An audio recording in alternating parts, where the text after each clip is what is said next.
Guys, আজকে নিয়ে চলে এলাম তোমাদের জন্য মিষ্টি কুমড়ো পাতা বাটা। সো এই দেখো, আমি পাতাগুলোকে ভালো করে ধুয়ে নিয়ে মিক্সার গ্রাইন্ডারে বেটে নিয়েছি। তো এর মধ্যে কিছু কাঁচা লঙ্কা আর রসুন আর সামান্য পরিমাণে কালো জিরে দিয়ে বেটে নিয়েছিলাম। তো ঝাল তোমরা কম বেশি করে নেবে, যেরকম ঝাল খাবে সেরকম। তো এই দেখো, তেল গরম করতে দিয়েছিলাম কড়াইয়ে আগের থেকে, আর অল্প কালো জিরে দিলাম। কালো জিরে বেটেও নিয়েছিলাম কিছু মিক্সার গ্রাইন্ডারে একসঙ্গে। তো ওটা গরম হয়ে গেলে বাটাটা এর মধ্যে দিয়ে দিতে হবে, ভালো করে ভাজতে হবে, খুব ভালো করে ভেজে নিতে হবে, জলগুলো যাতে শুকিয়ে যায়। তারপরে লবণ পরিমাণ মতন এবং চিনি সামান্য ব্যালেন্সের জন্য তোমরা দেবে, তাহলে স্বাদটা হয় ভালো।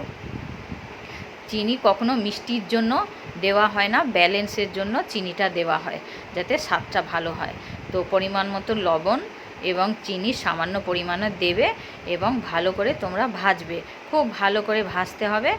ভাজা হয়ে গেলেই তাহলে আমাদের রেডি হয়ে যাবে মিষ্টি কুমড়ো পাতা বাটা। তো গাইস, তোমাদের এই রেসিপিটা কেমন লাগলো অবশ্যই জানাবে। এটা গরম ভাতের সঙ্গে অসাধারণ লাগে, তোমরা অবশ্যই বাড়িতে ট্রাই করবে এবং কমেন্টে জানাবে যে তোমাদের এই লাউয়ের পাতা বাটাটা কেমন লাগলো। অবশ্যই ফ্রেন্ডস, তোমরা ট্রাই করবে।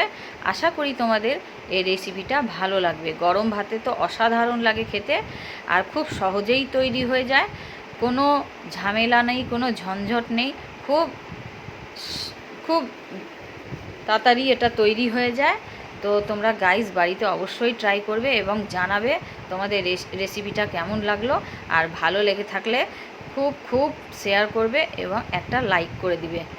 এই দেখো, আমাদের রেডি হয়ে গেল মিষ্টি কুমড়োর পাতা বাটা।